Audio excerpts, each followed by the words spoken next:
Hello मेरे प्यारे दोस्तों, आप सभी को मेरे यूट्यूब चैनल कहानी का खजाना में स्वागत करती हूँ।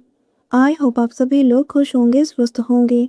चलिए दोस्तों, आज आप सबको मैं एक नई कहानी सुनाती हूँ। ऑफिस ने एक ट्रेनिंग के चलते मेरे पति को 6 महीने के लिए थाईलैंड भेज दिया, लेकिन मैं मुंबई में ही अकेली रह गई।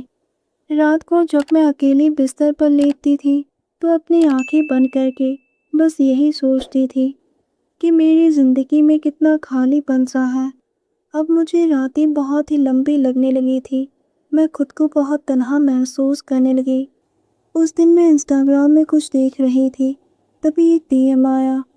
उसमें लिखा था कि आप बहुत ही खूबसूरत हैं, आपकी आंखें बहुत ही प्यारी हैं। मैंने उसे थैंक्स कहा। वैसे उसका नाम अमन था। हमने अपना नंबर एक्सचेंज कर लिया। हम दिन रात बात करने लगे। जब मैं अमन के साथ बात करती थी तो मुझे एक अलग ही खुशी महसूस होती थी। अमन की बातों में तो जादू था। मेरा मन कर रहा था कि मैं कुछ दिन दिल्ली अपने मायके होकर आती हूँ। मेरी फ्लाइट दोपहर की थी। जब मैं रात को दिल्ली पहुंची तो पता चला कि ऑटो और टैक्सी दोनों की स्ट्राइक चल रही है। फिर मुझे याद आया कि अमन भी तो दिल्ली में ही रहता है। जब मैंने उसे कहा कि मैं दिल्ली में हूँ तो वो खुशी से झूम उठा। थोड़ी देर के बाद अमन मुझे लेने आ गया। मैंने पहली बार अमन को अपनी आंखों के सामने देखा। वो बहुत ही स्मार्ट और हैंडसम था। वो तो बस मुझे ही घूरे जा रहा था। उसकी आंखें पहले मेरे चेहरे पर, फिर मेरी धड़कनों पर जाकर रुक गई। मैंने एक टाइट गहरी गले वाली ब्लाउज और एक पीली साड़ी पहनी थी। उसकी नज़रें मुझे ही निहार रही थी और सांसें भी थोड़ी भारी हो गई थी। मेरी भी धड़कनें ऊपर नीचे हो रही थी। मैं अपने इस एहसास को अनदेखा करने लगी, लेकिन मेरे लिए ये मुश्किल हो रहा था। मेरी सांसें अब बेकाबू हो रही थी।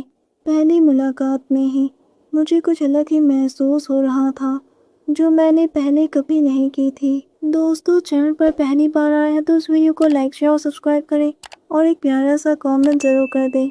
फिर मैंने अपनी मोबाइल की तरफ देखा। तब रात के 8 बज रहे थे। मैंने मम्मी को कॉल किया और कहा, मम्मी मैं कल घर आ जाऊंगी, अब रात हो गई है। आज रात को मैं होटल में ही रुक जाती हूँ।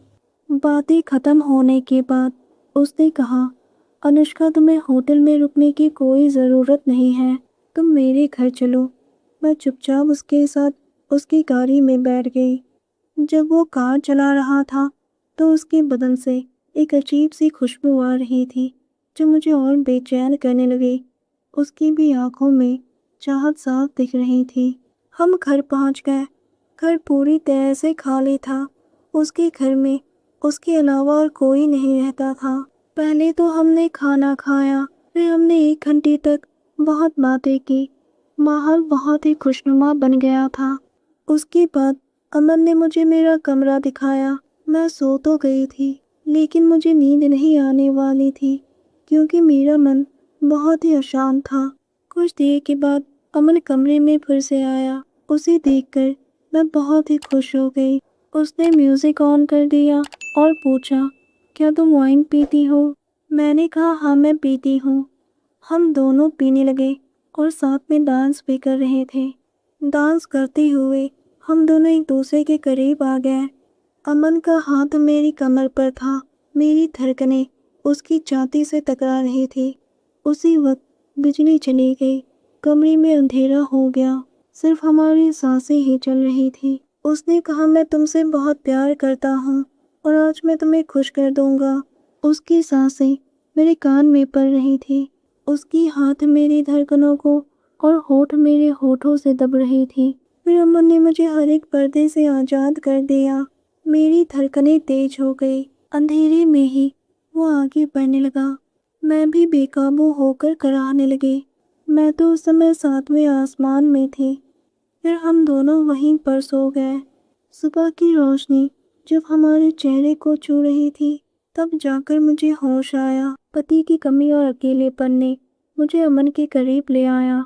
सुबह के 10 बजे के करीब मैं अपने मायके चली गई। दोस्तों, आप सबने अपना कीमती समय निकालकर इस वीडियो को सुना। इसके लिए आप सभी को धन्यवाद करती हूँ। धन्यवाद दोस्तों।